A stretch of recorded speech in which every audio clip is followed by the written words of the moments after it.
ये एक ऐसी रहस्यमयी द्वीप की कहानी है जहां सिर्फ महिलाएं रहती हैं। यहाँ की हर निवासी ताकतवर, साहसी और अनोखी कलाओं में निपुण सुपर वॉरियर है।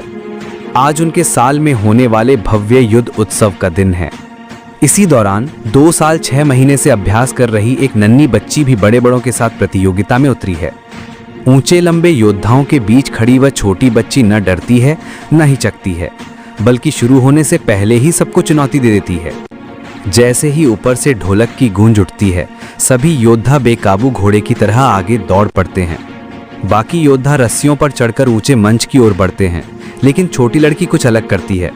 वह जाती है झूले जैसे बने लकड़ी के तख्ते पर। वो फुर्ती से संतुलन बनाकर दूसरी ओर चढ़ती है और अपने छोटे शरीर से इतना जोर लगाती है कि तख्ता उछल जाता है और वो उड़ान भरते हुए सबसे पहले ऊंचे मंच पर जा पहुंचती है। फिर वो तुरंत पलटी खाकर नीचे की सुरंग में घुस जाती है। अपनी हल्की व चपल चाल से एक के बाद एक बाधाएं पार करती जाती है। अचानक सामने एक बड़ा लकड़ी का हथौड़ा झूलता हुआ आता है, लेकिन वो झट से नीचे लेटकर उसे पार कर जाती है। उठते ही फिर से तेज कदमों से आगे बढ़ती है, उछलकर समुद्र में कूदती है जैसे कोई प्रोफेशनल डाइवर हो। फिर पूरे वेग से तैरकर किनारे पहुंचती है और एक चमकदार काली घोड़ी पर सवार हो जाती है। उसकी सवारी वीरांगना सी लगती है, मानो फिर से झांसी की रानी उतर आई हो। वो पूरे वेग से आगे दौड़ती है, धनुष उठाती है, तीर चलाती है और एकदम निशाने पर लगता है। अब वो काफी आगे निकल चुकी है, जीत उसके हाथों में नजर आ रही है। पर तभी अचानक सामने की डाल से उसका पैर उलझ जाता है और वो गिर पड़ती है। घोड़ी भी आगे चली जाती है और वो अकेली छूट जाती है। इसी असमंजस में उसे एक गुप्त रास्ता दिखता है। वह फिसल पट्टी जैसे एक ट्रैक पर बैठकर तेजी से नीचे उतरती है और फिर से अपनी घोड़ी पर पहुंच जाती है। फिर पूरी रफ्तार से दौड़ती है और सबसे पहले फिनिश लाइन पर पहुंच जाती है। वो उत्साह से घोड़े से उतरती है और भाला उठाकर जीत का संकेत देने ही वाली होती है कि तभी जज उसका हाथ पकड़ लेते हैं। उन्हें पता चल चुका है कि उसने शॉर्टकट लिया था। जब बाकी योद्धा अपना अपना भाला लक्ष्य पर फेंक रही हैं, छोटी लड़की गुस्से और निराशा में चिल्लाती है। तभी उसकी माँ आती है और उसे प्यार से समझाती है। वह सामने खड़ी महान योद्धा स्वर्ण कवच पहनने वाली एस्ट्रिया की ओर इशारा करके कहती है, जीवन में कोई शॉर्टकट नहीं होता। हर महान उपलब्धि मेहनत, संघर्ष और तप से मिलती है। सच्ची जीत वही है जो सही रास्ते से हासिल हो। सदियों बीत जाते हैं, वही गुस्सैल हिम्मती छोटी बच्ची आगे चलकर मानवता की रक्षक देवी डायना बनती है। एक दिन कुछ लुटेरे शॉपिंग मॉल के अंदर बने काले बाजार पर धावा बोलते हैं। वे कई कीमती वस्तुएं चुरा लेते हैं। तभी उनमें से एक मोटे चोर के हाथ से गलती से हथियार गिर जाता है। लोग घबरा जाते हैं और पूरे मॉल में अफरा तफरी मच जाती है। सुरक्षा कर्मी तुरंत अलर्ट पर आ जाते हैं। फंसने पर वह मोटा चोर एक छोटी लड़की को बंधक बना लेता है, जिससे सब डर जाते हैं। लेकिन ठीक तभी डायना पहुंचती है और तेजी से बच्ची को बचा लेती है। वह अपने सत्य लाशों से एक चोर को बांध लेती है। दूसरा चोर हथियार निकालता है, पर डायना मुस्कुराकर कहती है, मुझे इस पर भरोसा नहीं। वो चोर डर कर भागता है, लेकिन डायना पहले मॉल के सभी कैमरे अपने मुकुट से नष्ट करती है ताकि उसकी पहचान न दिखे। फिर वो भागते हुए चोर को पकड़कर इतनी दूर फेंकती है कि 100 मीटर दूर जा गिरता है। इसके बाद वो रस्से की मदद से उछलकर दूसरी ओर जाती है, जहां 2 चोर और भागने की कोशिश कर रहे होते हैं। वे दोनों हथियार निकालते हैं, पर पलक झपकते ही डायना दोनों के हथियार तोड़ देती है। फिर लगातार अपनी जादुई रस्सी घुमाकर सभी चारों चोरों को पकड़ लेती है। अंत में वह सभी को बांधकर पुलिस के हवाले कर देती है। ये एक जादुई पीली क्रिस्टल थी। जब डायना और उसकी सहकर्मी बारबरा इसे लेकर ज्यादा गंभीर नहीं थी, तभी पास में खड़ा एक अंकल क्रिस्टल को पकड़कर बोला, काश मेरी इच्छा पूरी हो जाए। और तुरंत ही उसकी हथेली में गरम गरम कॉफी आ गई। ये देखकर डायना आधी हैरान और आधी संदेह में पड़ गई। फिर भी उसने मन ही मन इच्छा की कि 500 साल पहले मरा हुआ उसका प्रेमी दोबारा उसके पास लौट आए। इच्छा करने के बाद वो क्रिस्टल को वहीं छोड़कर प्रयोगशाला से चली गई। उस रात बारबरा दफ्तर लौटते समय एक शराबी आदमी की छेड़छाड़ का शिकार हो गई। वो आदमी हाथ छोड़ने का नाम ही नहीं ले रहा था।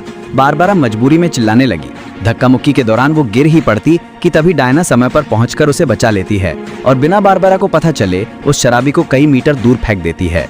डरी सहमी बारबरा जैसे तैसे कंपनी वापस पहुंची। वहां उसने फिर उस पीली क्रिस्टल को देखा और उसके मन में एक बड़ा साहसी ख्याल आया। उसने क्रिस्टल उठाया और इच्छा की, मैं डायना जैसी बनना चाहती हूँ। अगली सुबह उठते ही उसे लगा जैसे वो बिल्कुल बदल चुकी है। उसका शरीर और व्यक्तित्व बेहद आकर्षक हो चुका था। उसे डायना जैसी असीम ताकत भी मिल चुकी थी, इतनी कि वो आसानी से फ्रिज का दरवाजा 2 हिस्सों में तोड़ दे। उसे विश्वास ही नहीं हुआ कि उसकी इच्छा सच हो गई है। वो सीधे जिम पहुंच गई अपनी ताकत आजमाने। पहले उसने छोटा डंबल उठाया, फिर बड़ा।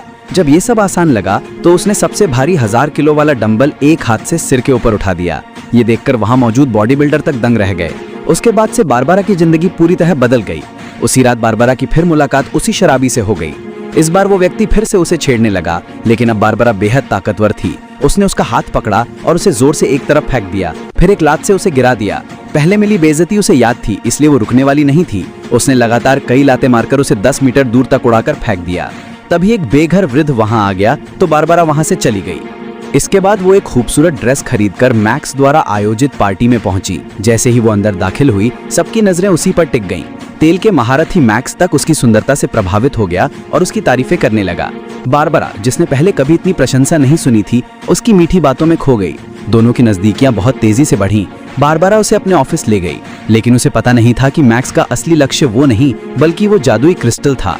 मैक्स ने मौका देखकर क्रिस्टल चुरा लिया। उधर डायना की इच्छा भी पार्टी में सच हो गई। 500 साल पुराना उसका प्रेमी अचानक उसके सामने खड़ा था। डायना बेहद खुश हो गई। दोनों फिर से साथ हो सके, लेकिन डायना जानती थी कि उसका लौटना क्रिस्टल की वजह से है और बात में कुछ गड़बड़ है। दोनों ने तय किया कि उन्हें इस क्रिस्टल के बारे में सब जानना होगा। वे बारबरा के ऑफिस पहुंचे, लेकिन उसे पता चला कि क्रिस्टल मैक्स ले जा चुका है। डायना और उसका प्रेमी तुरंत मैक्स की तलाश में निकले। दूसरी तरफ क्रिस्टल पाने के बाद मैक्स ने धन की इच्छा नहीं की, बल्कि एक उलट इच्छा की। मैं यही क्रिस्टल बनना चाहता हूँ। उसके कहते ही क्रिस्टल राख बन गया और मैक्स खुद उस क्रिस्टल की शक्ति वाला इंसान बन गया। अब वो दूसरों की कोई भी इच्छा पूरी कर सकता था, लेकिन बदले में उनसे वो जो चाहे ले सकता था। अगले दिन वो कंपनी के बड़े शेयर होल्डर के पास गया और उसे ये इच्छा करने के लिए उकसाया कि कंपनी आगे बढ़ती जाए। जैसे ही उसने ये कहा, मैक्स ने उसकी इच्छा पूरी कर दी। फिर मैक्स अपनी कंपनी लौटा और देखा कि फोन लगातार बज रहे हैं। अनगिनत निवेशक उसमें पैसा लगाने के लिए तैयार थे, लेकिन कंपनी में उसका एकमात्र सहायक काम संभाल नहीं पा रहा था। मैक्स ने उससे एक इच्छा कहलवाई और इच्छा पूरी होते ही दरवाजे पर नए कर्मचारी आ गए, जिसे मैक्स ने तुरंत नौकरी दे दी। मैक्स अपना एक बड़ा षड्यंत्र शुरू कर चुका था। इसी दौरान डायना और उसका प्रेमी मैक्स की कंपनी पहुंचे, लेकिन वो वहां से जा चुका था। डायना को उसकी मेज पर क्रिस्टल का अवशेष मिला, जिसे देखते ही उसे समझ आ गया कि स्थिति बेहद गंभीर हो चुकी है। तभी प्रेमी को कूड़ेदान में मैक्स की एक टिकट मिली, जिससे पता चला कि वो काहिरा जा चुका है। दोनों ने तय किया कि वो वहीं जाकर उसे पकड़ेंगे, लेकिन प्रेमी के पास पासपोर्ट नहीं था, इसलिए उन्होंने सेना के एक एयरबेस में घुसकर एक विमान चुरा लिया। 500 साल पहले प्रेमी एक बेहतरीन पायलट था, इसलिए उड़ान उसके लिए आसान थी। जैसे ही विमान उड़ान भरने लगा, कंट्रोल रूम के रडार में उनका विमान दिखाई दे गया और अलार्म बज उठा। कई सुरक्षाकर्मी उन्हें रोकने दौड़ पड़े, लेकिन डायना को अपनी अदृश्य विमान वाली टेक्निक याद आ गई। उसने तुरंत वो शक्ति इस्तेमाल की और विमान रडार से गायब हो गया। लंबी उड़ान के बाद वो सुरक्षित काहिरा पहुंच गए। वहां टैक्सी लेकर वे मैक्स को ढूंढने निकले। तभी एक तेजी से भागते काफिले में उन्हें मैक्स दिख गया। वे तुरंत पीछा करने लगे। मैक्स ने उन्हें पहचान लिया और अपने लोगों को रोकने का आदेश दे दिया। पीछे की गाड़ियों ने गोलियां चलाना शुरू कर दी। डायना ने प्रेमी की सुरक्षा के लिए गाड़ी से कूदकर अपने योद्धा रूप में पीछा बढ़ाया। वो एक गाड़ी पर कूदी, उसका स्टीयरिंग तोड़ दिया, फिर दूसरी गाड़ी पर गई। तभी एक भारी मशीन गन से उसकी तरफ गोलियां आने लगीं। एक गोली सीधे प्रेमी की तरफ बढ़ी, लेकिन डायना ने बिजली की तेजी से अपना जादुई लासो फेंककर उसे हवा में रोक दिया। तो दोस्तों, आज की वीडियो यहीं खत्म होती है। अगर वीडियो अच्छी लगी हो तो सब्सक्राइब जरूर कर देना, और कोई सवाल या सुझाव हो तो कमेंट में बताना मत भूलना। मिलते हैं अगली रोमांचक वीडियो में।